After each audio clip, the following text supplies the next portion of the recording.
नाज़रीन, global round up सां गॾु मां तव्हांजी मेज़बान साइमा वहाब। नाज़रीन, असां पंहिंजे प्रोग्राम में मजमूई तौर ते दुनिया में थींदड़ सियासी, समाजी, इक़्तिसादी तब्दीलियुनि ते ॻाल्हि ॿोल कंदा आहियूं। नाज़रीन, अॼोके प्रोग्राम में जिन मौज़ुनि ते असां डिस्कस कंदासीं उनमें शाम जी सूरत-हाल हूंदी। गॾोगॾु प्रोग्राम में शामिल कंदासीं अफ़गानिस्तान जे हवाले सां मुख़्तसिर रिपोर्ट, गॾोगॾु अमरीकी सदर ग्वांटानामो बे जेल जे हवाले सां जेको फ़ैसिलो कयो आहे उन हवाले सां बि प्रोग्राम में ज़िक्र कंदासीं। गॾोगॾु अमरीका में चूंडुनि जूं जेके तयारियूं हलंदड़ आहिनि हिन वक़्तु उन हवाले सां बि तव्हां सां अपडेट्स शेयर कंदासीं। गॾोगॾु भारतीय रियासत हरियाणा में जट बिरादरी जेको मुज़ाहिरो थियो आहे उन हवाले सां बि तव्हांखे ॿुधाईंदासीं। गॾोगॾु कश्मीरी हुरियत पसंद अॻवान अफ़ज़ल गुरू जी फाई खां पोइ नई दिल्ली में जेका पैदा थींदड़ हिन वक़्तु सूरत-हाल आहे उहा बि तव्हां सां शेयर कंदासीं। गॾोगॾु उत्तर कोरिया ते वधीक जेके पाबंदियूं लागू कयूं वियूं आहिनि उन्हनि जे हवाले सां बि तव्हां सां कुझु अपडेट्स शेयर कंदासीं। गॾोगॾु नेपाल में मुसाफ़िर बरदार जहाज़ जेको आहे उकिरी तबाह थियो आहे उन हवाले सां बि प्रोग्राम में ज़िक्र कंदासीं। गॾोगॾु प्रोग्राम जे आख़िर में ज़िक्र कंदासीं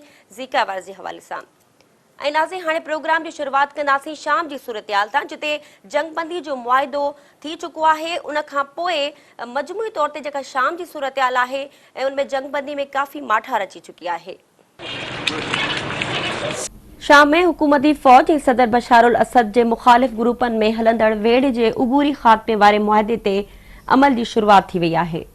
जंगी कदमनि ऐं कार्रवाइनि खे रोकण वारे मुआहिदे ते कामयाबी सां अमल थी सघियो त आलमी ताक़तुनि जी कोशिशुनि जे नतीजे में शाम में गुज़िरियल 5 सालनि खां हलंदड़ घरू वेढ़ में ईंदड़ पहिरियों वक़फ़ो साबित थींदो। जंगबंदी वारे मुआहिदे खां अॻु शामी हुकूमत जे मुख़ालिफ़ मरकज़ी गिरोहनि लॻभॻि 100 मुख़ालिफ़ ग्रुपनि जंगबंदी जे मुआहिदे ते अमल ते इतफ़ाक़ कयो। उबूरी जंगबंदी वारे मुआहिदे में सरकारी ऐं बाग़ी ग्रुप शामिल आहिनि, पर दौलत इस्लामिया ऐं अलक़ाइदा सां वाॻियल अल नसरा फ्रंट जहिड़ियुनि शिदत पसंद तंज़ीमुनि ते लागू न हूंदो। अल नसरा पंहिंजे हामियुनि इतिहादियुनि खे हिदायत कई त उहे सदर बशार उल असद जे फ़ौजियुनि ऐं संदनि इतिहादियुनि ख़िलाफ़ कार्रवाइनि में तेज़ी आणीनि। गॾियल क़ौमुनि जे ख़ासि नुमाइंदे स्टेफन डी मस्तूर ऐलान कयो त जेकॾहिं जंगी कार्रवायूं रुकिजी वयूं त शाम में अमुन क़ाइमु करण लाइ ॻाल्हियुनि जो दौरु 7 मार्च खां ॿीहर शुरू कयो वेंदो। गॾियल क़ौमुनि जी सलामती काउंसिल शाम में मुख़ालिफ़ ग्रुपनि पारां जंगी कार्रवायूं रोकण लाइ मुआहिदे जे हक़ में अमरीका ऐं रूस पारां तयारु कयल ठहराव जी पिणु मंज़ूरी ॾिनी आहे। अमरीकी सदर शाम ऐं संदसि दोस्त मुल्क रूस खे मुआहिदे ते अमल यकीनी बणाइण ते ज़ोर ॾिनो। अमरीकी सदर ईंदड़ ॾींहनि खे अहम करार ॾिनो। होरां इतलाउनि मूजिबि रूसी जंगी जहाज़नि जंगबंदी खां अॻु हुकूमत मुख़ालिफ़ टोलनि जे ठिकाणनि ते वधीक तेज़ हमला कया। रूस उन ॻाल्हि जी तस्दीक़ कई त हू शाम जे मुख़्तलिफ़ इलाइक़नि में रहंदड़ हुकूमत मुख़ालिफ़ ग्रुपनि ख़िलाफ़ बमबारी जारी रखंदो। रूसी सदर प्यूटन मूजिबि हवाई हमलनि में हू अल नसरा फ्रंट ऐं दौलत इस्लामिया समेत अहिड़नि शिदत पसंद ग्रुपनि खे निशानो बणाए रहिया आहिनि जेके गॾियल क़ौमुनि पारां जाइज़ करार ॾिनल आहिनि। हुन दहशतगर्द ग्रुपनि ख़िलाफ़ जंग जारी रखण जो अज़म पिणु कयो। आलमी ताक़तुनि शाम में आरज़ी जंगबंदी ते रज़ामंदी ज़ाहिर कई हुई, पर मुक़ररु वक़्त ते जंगबंदी न थी सघी, जंहिं करे हिन भेरे वारे मुआहिदे ते ख़दशा ज़ाहिर कया विया। शाम में मुसलसल 5 सालनि जी घरू वेढ़ खां पोइ पहिरियों भेरो जंगबंदी सां शाम जे अवाम सुख जो साह खंयो आहे। जंगबंदी जे मुआहिदे जी भञकिड़ी में एकड़ बेकड़ वाक़िया थिया, पर मजमूई तौर ते सूरत-हाल बहितर रही। शामी अख़्तियारनि मूजिबि दमिश्क जे इलाइक़नि ते केतिराई शेल फायर थिया, जॾहिं त बाग़ियुनि ऐं हुकूमती फ़ौजियुनि विच में चकरियूं पिणु थींदियूं रहियूं।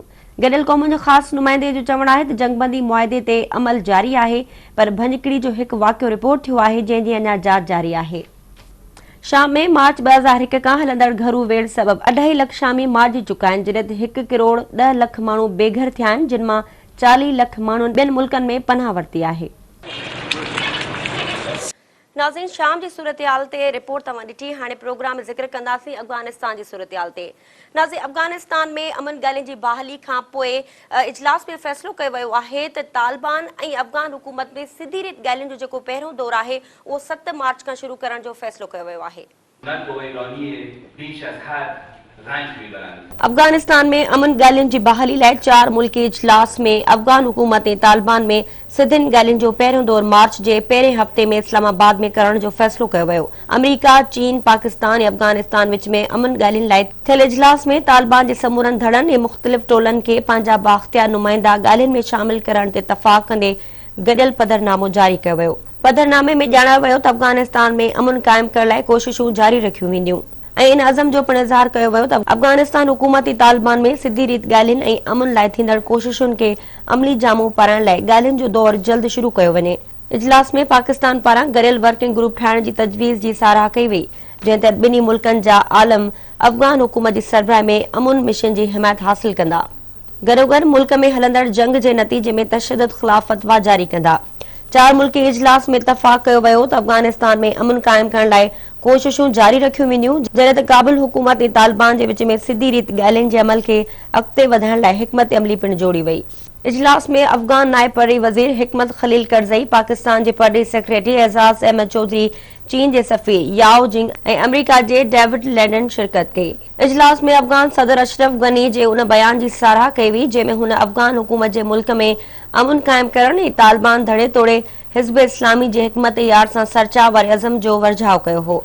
अशरफ गनी तालिबान ऐं ॿियनि धड़नि ते ज़ोर भरियो हो त जीअं उहे मुल्क में अमुन क़ाइम करण ऐं तशद्दुद जे ख़ात्मे लाइ काबुल हुकूमत सां ॻाल्हियुनि जे अमल में शामिल थियनि। समूरी सूरतहाल ते गौर करण सां गॾोगॾु इजलास में अफ़गानिस्तान में अमुन लाइ गुज़िरियल इजलासनि जी मजमूई हिकमत अमली ऐं उन्हनि फ़ैसिलनि खे नज़र में रखंदे मुस्तक़बिल ते पिणु वीचार करण सां गॾोगॾु उन्हनि फ़ैसिलनि ते अमल जी रफ़्तार जो बि जाइज़ो वरितो वियो। इजलास में शरीक चइनी मुल्कनि जे नुमाइंदनि उन ॻाल्हि ते इतफ़ाक़ कयो त अमुन अमल बहाल रखण लाइ ॿिन्ही धुरियुनि खे ॻाल्हियुनि जी मेज़ ते आणण जी कोशिश जारी रखी वेंदी। काबुल इजलास में अफ़गानिस्तान जे परॾे वज़ीर सलाउद्दीन रब्बानी ॿीहर तालिबाननि खे ॻाल्हियुनि जे अमल में शिरकत जी दावत ॾिनी। संदसि चवणो त एतमाद साज़ी लाइ ज़रूरी आहे त तशद्दुद जे वाक़िअनि में घटिताई अचे त जीअं अमुन जी कोशिशुनि में कामयाबी हासिल थी सघे। हुन इन ॻाल्हि ते पिणु ज़ोर भरियो त जेके तालिबान अमुन अमल में शमूलियत खां इनकारी आहिनि, उन्हनि खे मुंहुं ॾियण लाइ अफ़गान फोर्सिस बिल्कुलु तयारु आहिनि। उन मौक़े ते अशरफ गनी पीर सैयद गिलानी खे मुल्क जे आला अमुन काउंसिल जो नओं सरबराह मुक़ररु कयो। आला अमुन काउंसिल मुल्क में मसलहती अमल जी कोशिशुनि जी निगरानी कंदी आहे। वाज़े रहे त पीर अहमद गिलानी जहादी अॻवान आहे, जंहिंखे सॼे मुल्क जा क़बाइली अॻवान इज़त जी निगाह सां ॾिसनि था। तालिबान ऐं अफ़गान हुकूमत जे विच में ॻाल्हियुनि जो हिकु दौर इस्लामाबाद जे वेझो मरी जे मक़ाम ते थियो हो, जॾहिं त ॻाल्हियुनि जो ॿियो दौर बि पाकिस्तान में थियणो हो, पर तालिबान सरबराह मुल्ला उमर जे मौत जी ख़बर ओचितो मंज़र आम ते आई, जंहिं बाद उन अमल खे मुअत्तल कयो वियो। मुल्ला उमर जो मौत 2013 में थियो हो, पर तालिबान पारां उन ख़बर खे राज़ में रखियो वियो हो। हिकु पासे ॻाल्हियूं हलंदड़ आहिनि त ॿिए पासे हुकूमती इमारतुनि ऐं शहरी इलाइक़नि में बम हमला थी रहिया आहिनि। अफ़गान सदर अशरफ गनी काबुल ऐं कुनड़ में थियल बम धमाकनि ते ॾुख ऐं कावड़ जो इज़हार कंदे ॻाल्हियुनि खां इनकार करे छॾियो। संदसि चवणो त अफ़गानिस्तान जे आम शहरनि खे निशानो बणाईंदड़नि सां संदसि हुकूमत के ॻाल्हियूं न कंदी। काबुल में थियल बम धमाके खां पहिरीं कुनड़ सूबे जे गादी वारे शहर असद में गवर्नर हाउस वेझो थियल ख़ुदकश धमाके में अफ़गान मलेशिया जे कमांडर समेत घटि में घटि 12 माण्हू मारिजी विया हुआ, जॾहिं त 40 खां वधीक ज़ख़्मी थिया। नाज़रीन, अफ़गानिस्तान जे हवाले सां रिपोर्ट तव्हां ॾिठी। अफ़गानिस्तान में हिकु तरफ़ ॻाल्हियुनि जो दौर हलंदड़ आहे त ॿिए पासे तालिबाननि पारां अफ़गानिस्तान में बम धमाका कया पिया वञनि ऐं जेका कशीदगी वारी सूरतहाल आहे उन ते आलमी ताक़तुनि खे बि ॻणती आहे। हिकिड़े पासे जिते ॻाल्हियूं हलंदड़ आहिनि उन सूरतहाल में अहिड़ियुनि क़िस्मनि जी कार्रवाइनि सां यकीनी तौर ते अमुन ॻाल्हियूं जेके आहिनि उहे मुतासिर थींदियूं। ऐं नाज़रीन, हाणे प्रोग्राम में ज़िक्र कंदासीं अमरीका में ग्वांटानामो बे जेल जी बंदिश जे हवाले सां। अमरीकी सदर बराक ओबामा पंहिंजे सदारती दौर जे आख़िर में आख़िरकार इन फ़ैसिले ते राज़पो ज़ाहिर कयो ऐं हुन ग्वांटानामो बे जेल जी बंदिश जो ऐलान करे छॾियो आहे।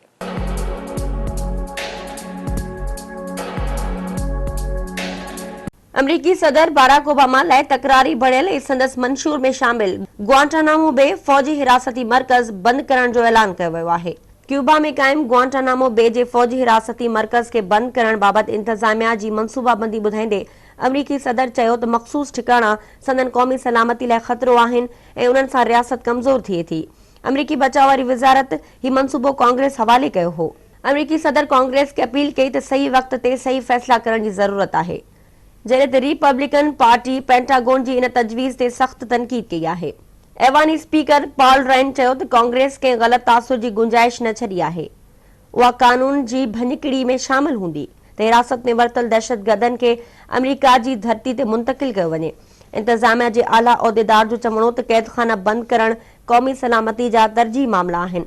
संदसि चवणो त ठिकाणा जहादियुनि में जोश पैदा कनि था, जंहिं जे नतीजे में दहशतगर्दनि जो अंग वधे थो। पेंटागोन जे मंसूबे में हिन ठिकाणे खे बंदि करण सां अमरीका अंदरि अहिड़नि 13 हंधनि जी निशानदेही कई वई आहे जिते फ़ौज लॻभॻि 30 खां 60 कैदियुनि जे ग्रुपनि खे मुंतक़िल करे सघे थी। जेतोणीकि अमरीका में कंहिं बि हंधि जो तयन करण लाइ अमरीका का बि सिफ़ारिश न कई आहे, पर कैनसास, कोलोराडो ऐं ॾखण कैरोलिना जा जेल थी सघनि था। अमरीकी कानून मूजिब कैदिन के अमरीका जी कंहिं बि जेल ॾांहुं मुंतकिल करे सघिजे थो। ग्वांटानामो बे जो हिरासती मर्कज़ अॻूणे सदर जॉर्ज डब्ल्यू बुश जी इंतज़ामिया 11 सेप्टेम्बर 2001 में न्यूयॉर्क ऐं वॉशिंगटन ते हमलनि खां पोइ 2002 में क़ाइमु कयो। तॾहिं खां हिन वक़्त ताईं उते 800 कैदियुनि खे हिरासत में रखियो वियो, जिन खे दहशतगर्दी ख़िलाफ़ विढ़ंदे पकड़ियो वियो। उते केतिरा ई कैदी बिना कंहिं फर्दे जुर्म लागू हुअण ऐं बिना कंहिं केस जे गुज़िरियल केतिरे अरसे खां क़ैद भोॻे रहिया आहिनि। तिन मां घणनि कैदियुनि खे पंहिंजनि अबाणनि इलाइक़नि ॾांहुं मोकिलियो वियो आहे, जॾहिं त बाक़ी कैदियुनि खे ॿियनि मुल्कनि ॾांहुं मुंतक़िल करण जी तयारी जारी आहे। अमरीकी सदर 2009 में जॾहिं सदारती उहिदो संभालियो तॾहिं हुन उन्हनि ठिकाणनि खे बंदि करण जी अहमियत खे उजागर कयो ऐं संदसि तरजीहुनि में ग्वांटानामो बे जी बंदिश बि शामिल हुई। पर ॿिए ऐं आख़िरी सदारती मुद्दे में 1 साल खां बि घटि वक़्तु वञी बचियो आहे। उन वक़्तु अमरीकी सदर ई फ़ैसिलो वरितो आहे। संदसि चवणु हो त शुरूआती ॾींहनि में ऐवान जे ॿिन्ही पासे सभु इन बंदिश ते मुतफ़िक़ हुआ, पर हाणे सूरतहाल कुझु मुख़्तलिफ़ आहे। हुन चयो त वक़्तु गुज़रण सां गॾु ऐवान जा मेंबर हुन जी सियासत खां ख़ौफ़ज़दा थिया आहिनि। For many years, it's been clear that the detention facility at Guantanamo Bay does not advance our national security. It undermines it. This is not just my opinion. This is the opinion of experts. This is the opinion of many in our military. It's counterproductive to our fight against terrorists because they use it as propaganda in their efforts to recruit. It drains military resources. With nearly $450 million spent last year alone to keep it running, and more than $200 million in additional costs needed to keep it open going forward for less than 100 detainees. Today, the department is submitting to Congress our plan for finally closing the facility at Guantanamo once and for all. This plan has my full support. It reflects our best thinking on how to best go after terrorists and deal with those who we may capture. We'll continue to securely and responsibly transfer to other countries the 35 detainees out of the 91 that have already been approved for transfer. Keep in mind this process involves extensive and careful coordination across our federal government to ensure that our national security interests are met when an individual is transferred to another country. अमरीका पारां Cuba में ही ठिकाणो वरी अरसे खां क़ाइमु रखियो वियो, जंहिंजा फ़ाइदा घटि ऐं नुक़सान वधीक ॾिठा विया ऐं उन सां सॼी दुनिया में अमरीकी इक़्तिदार खे नुक़सान रसियो आहे। जॾहिं त वज़ाहत में हिन ठिकाणे खे दहशतगर्द ग्रुपनि खे क़ैद रखण जो जवाज़ ॾियणो पियो वञे, जंहिंसां वेतर अमरीकी साख मुतासिर थी। ग्वांटानामो बे जे हवाले सां रिपब्लिकन पार्टी जे हामियुनि जो चवणु हो त अमरीकी दुश्मननि खे हिन ठिकाणे में रखण या जांच दौरान रखण लाइ मखसूस करण मज़मत जोगी ॻाल्हि आहे ऐं इहा बर्दाश्त नथी करे सघिजे। संदन दावा हुई त कैद मां छुटकारे खां पोइ हथियारबंद हिकु भेरो ॿीहर अमरीका ख़िलाफ़ हथियार खणी चुका आहिनि। ग्वांटानामो बे जी बंदिश वारे फ़ैसिले खां कुझु वक़्तु अॻु क्यूबा जे परॾेही वज़ीर बोरोनो रोड्रिगज़ ग्वांटानामो बे जे घेरे हेठायल इलाइक़े खे क्यूबा वापसी जो पिणु मुतालबो कयो।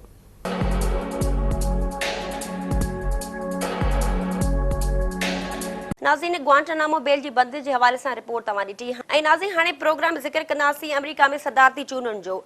नाज़रीन, अमेरिका में सदारती चूंडनि जे हवाले सां रिपब्लिकन पार्टी जो नामज़द उम्मीदवार डोनाल्ड ट्रंप सदारती चूंडनि जी डोड़ में सभ खां अॻियां नज़र अचे पियो।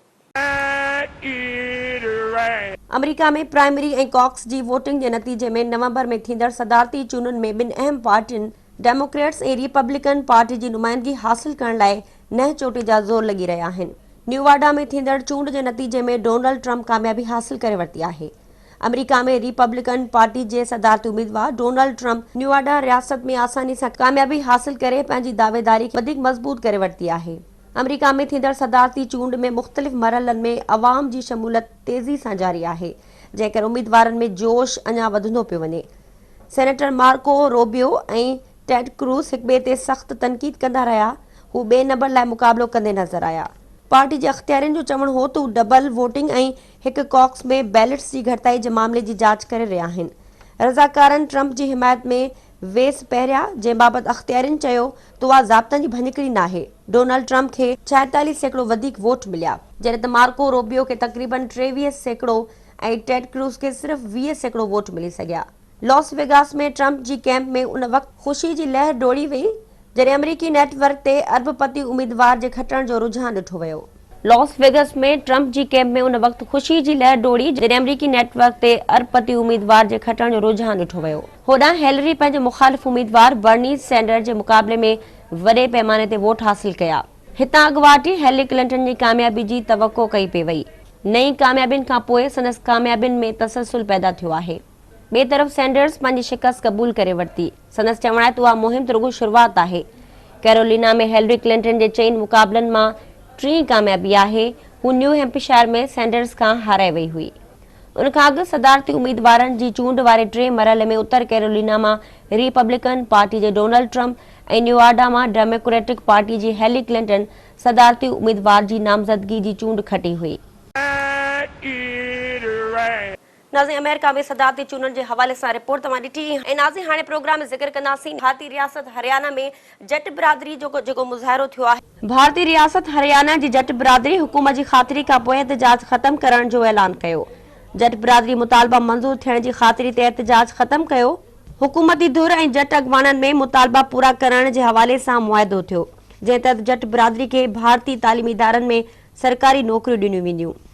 जट अर्किशन आंदोलन जे कन्वेनर रमेश दलाल जो चवण हो त हुकूमत संदन समूरा मुतालबा तस्लीम करण जी ख़ातिरी कराई आहे, जंहिं जे नतीजे में हुननि हुकूमत खे मुकमल सहकार जी ख़ातिरी कराई।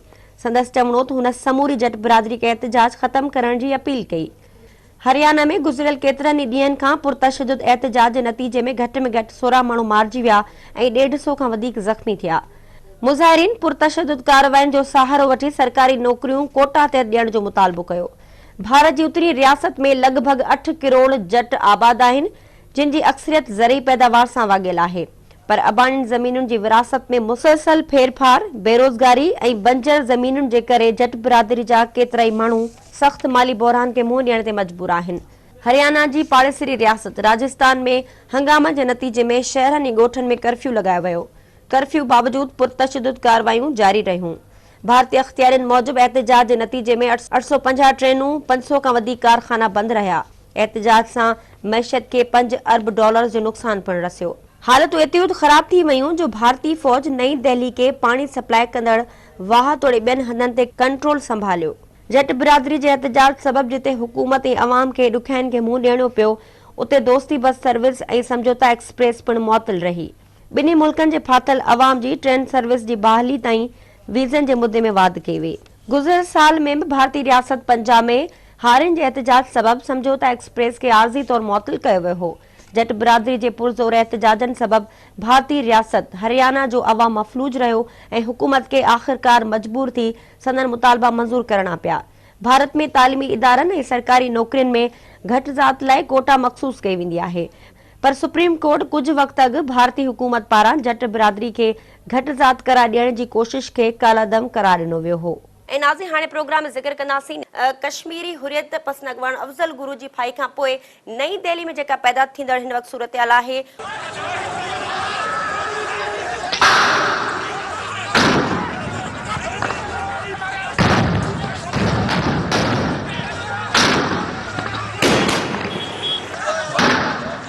भारत में कश्मीरी अॻवान अफ़ज़ल गुरू जी वरसी जे मौक़े ते शागिर्दनि जी गिरफ़्तारी ऐं मथनि बग़ावत जा केस दाख़िल करण वारे अमल जमूरियत जे दावेदार मुल्क में इज़हार आज़ादी जी पत वाइखी करे छॾी आहे। नई दिल्ली जी जवाहरलाल नेहरू यूनिवर्सिटी में गुज़िरियल कुझु ॾींहं छिकताइण वारा रहिया।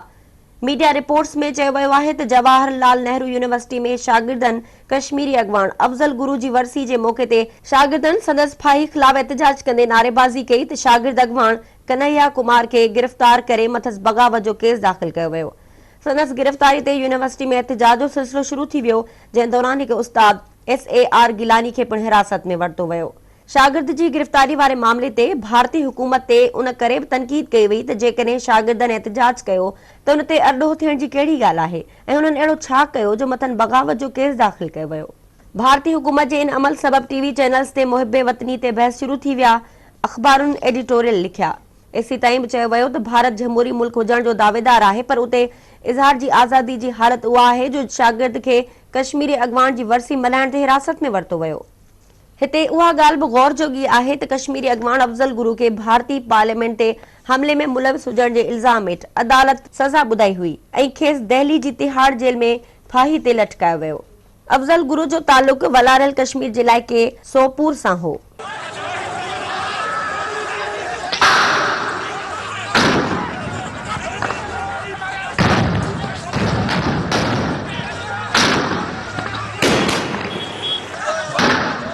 हाणे प्रोग्राम में जिक्र कंदासीं उत्तर कोरिया जे हवाले सां।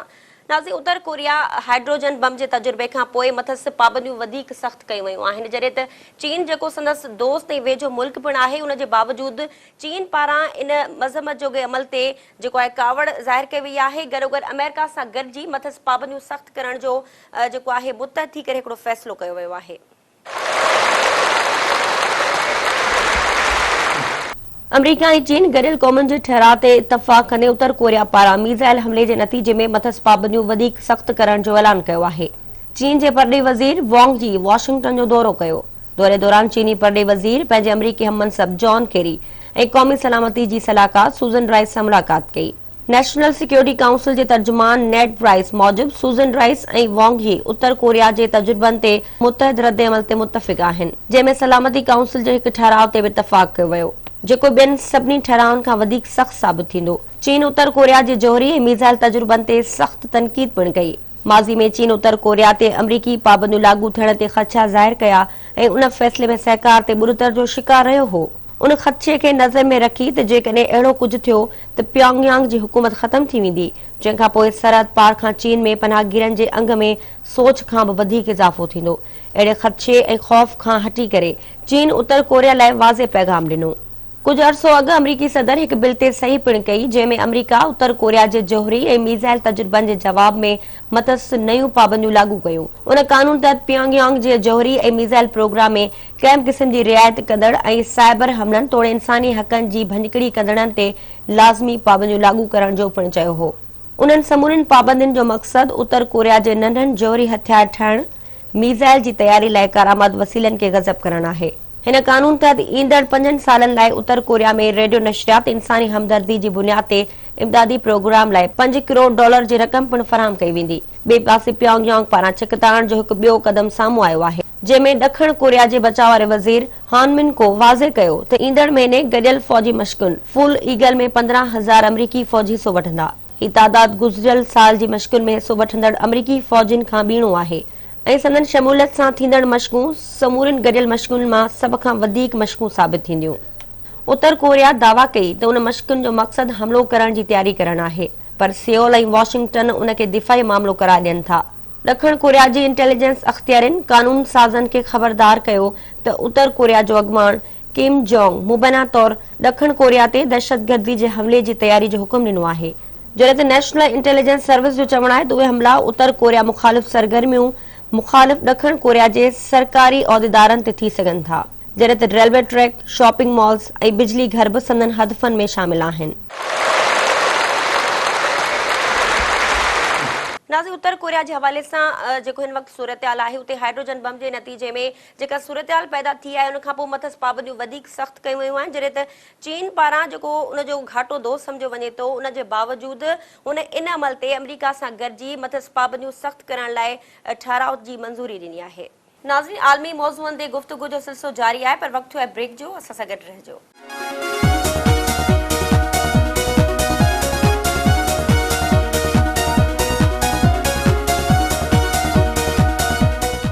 वेलकम बैक नाज़रीन। ऐं नाज़रीन, हाणे प्रोग्राम में ज़िक्र कंदासीं नेपाल जो। नेपाल में मुसाफ़िर बरदार जहाज़ किरी तबाह थियो, जंहिंजे नतीजे में 23 माण्हू मारिजी विया।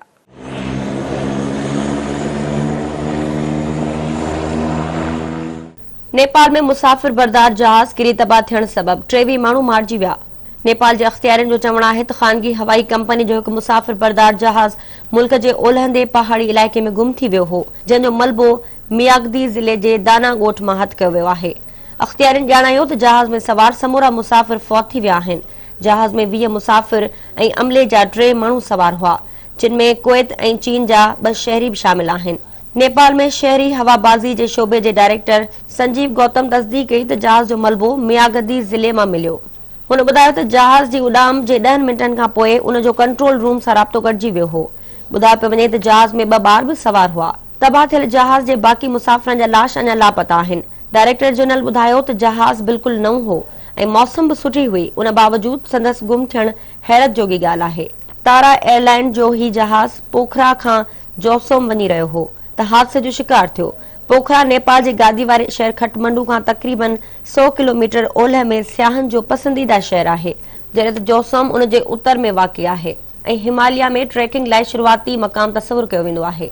सियाहन जो पसंदीदा शहर हुजण करे हिते अक्सर सियाहन जा हुजूम रहंदा आहिनि। उन बावजूद नेपाली हुकूमत पारां हिते जहाज़ लहण लाइ रनवे जहिड़ी का बि सहूलियत मैसर न आहे। नेपाल में हवाबाज़ी जे शोबे जो ट्रैक रिकॉर्ड ख़राब रहियो आहे।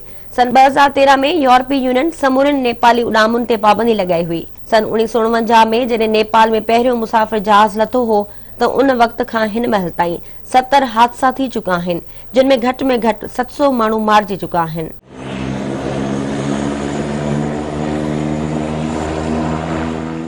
नाज़रीन, नेपाल जे हवाले सां रिपोर्ट तव्हां ॾिठी। हाणे प्रोग्राम में ज़िक्र कंदासीं अमेरिका, यूरोप ऐं चीन में ज़ीका जे ख़तरे खां पोइ हिन वक़्तु ज़ीका वायरस ॾखण एशियाई मुल्कनि में वधे पियो ऐं उन हवाले सां जेके तिबी माहिर आहिनि उन्हनि जो चवणु आहे त एशियाई मुल्कनि में ज़ीका वायरस खे मुंहुं ॾियण लाइ हिकमत अमली जोड़ी पवंदी, गॾोगॾु आगाही मुहिम हलाइण लाइ पिणु जेके आहिनि सख़्तु क़दम खणणा पवंदा।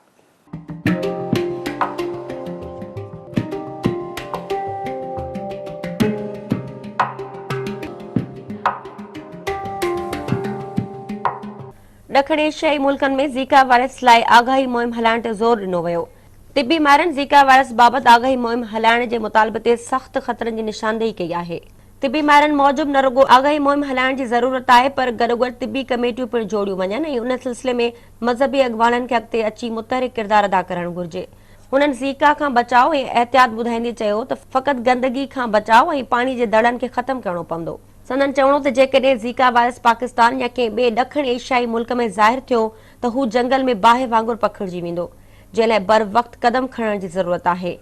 ज़ीका वायरस जूं इम्कानी निशानियूं ॿुधाईंदे माहिर डॉक्टरनि चयो हिन मर्ज़ में डेंगी वांगुरु तेज़ बुखार न थींदो आहे, जॾहिं त हीउ मर्ज़ मच्छर जे चखणण, रत जी मुंतक़िली वारे अमल दौरान ऐं जिन्सी लाॻापन जे करे थींदो आहे। माहिरनि मूजिबि वायरस 8 ॾींहंनि ताईं ज़ाहिर न थींदो, जॾहिं त बुखार महसूस थींदो ऐं अखियूं ॻाढ़ियूं रहंदियूं, जॾहिं त इन मर्ज़ जे इलाज जी सूरत में ही 21 ॾींहंनि ताईं ख़तमु पिणु थी सघे थो। माहिरनि मूजिबि इन मर्ज़ लाइ रुगो आगाही मुहिम काफ़ी नाहे, पर कमेटियूं जोड़े उन्हनि खे मुतहरिक किरदारु अदा करणो पवंदो ऐं मज़हबी अॻवान, इमाम मस्जिद ऐं उलमा मुस्बत किरदारु अदा करे सघनि था। ॾखण अमरीका, मैक्सिको ऐं ब्राज़ील में ज़ीका खां बचाव जी मुहिम शुरू कई वई आहे, जिते औरतुनि खे हिदायत कई वई त जेसीं ताईं इन मर्ज़ जी वैक्सीन तयारु न थी तेसीं ताईं हमल खां पासो कनि। 2015 में ब्राज़ील में 4200 ॿार पैदा थिया, जिन जा मथा नंढड़ा हुआ, जिते समूरी दुनिया जा तिबी माहिर ऐं तहक़ीक़दान विया, जिते तहक़ीक़ जो कमु पिणु कयो वियो। सिहत जे आलमी इदारे जे आलमी फलाही इदारे मूजिबि हिन महिल ताईं ॾखण अमरीका, कैरेबियन जे 26 मुल्कनि ऐं इलाइक़नि में ज़ीका वायरस जो मर्ज़ साम्हूं अची वियो आहे, जंहिं में कुझु मुल्कनि में ज़ीका वायरस वबाई सूरत अख़्तियार करे वियो आहे। सिहत जे आलमी इदारे ज़ीका वायरस जे पखिड़िजण ते आलमी हेल्थ एमरजेंसी लागू करण जो ऐलान कंदे ख़दशो ज़ाहिर कयो त हलंदड़ साल जे आख़िर ताईं वायरस सॼी दुनिया जे 40 लख माण्हुनि खे मुतासिर करे सघे थो। अमरीकी सिहत जे निगरान वफ़ाक़ी इदारे US center for diseases control and prevention मुताबिक़ दिसंबर 2015 खां फरवरी 2016 ताईं अमरीका में ईंदड़ 50 मुसाफ़िरनि में ज़ीका वायरस जी तस्दीक थी चुकी आहे, जॾहिं त लातीनी अमरीका में माज़ूर ॿारनि जी पैदाइश जा हज़ारे वाक़िआ रिपोर्ट थिया आहिनि, जंहिं बाद वायरस खे ॻोरहारी औरतुनि लाइ ख़तरो क़रार ॾिनो वियो।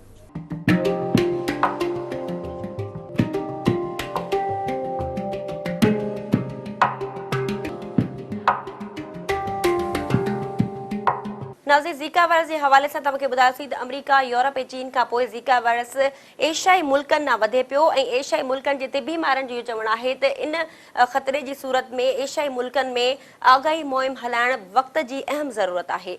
नाज़रीन, प्रोग्राम में शामिल रिपोर्ट्स तव्हां ॾिठियूं। इन ते प्रोग्राम जो वक़्तु पंहिंजी पुॼाणी ते थो पहुचे। ईंदड़ प्रोग्राम ताईं ॾींदा इजाज़त। अल्लाह हाफ़िज़।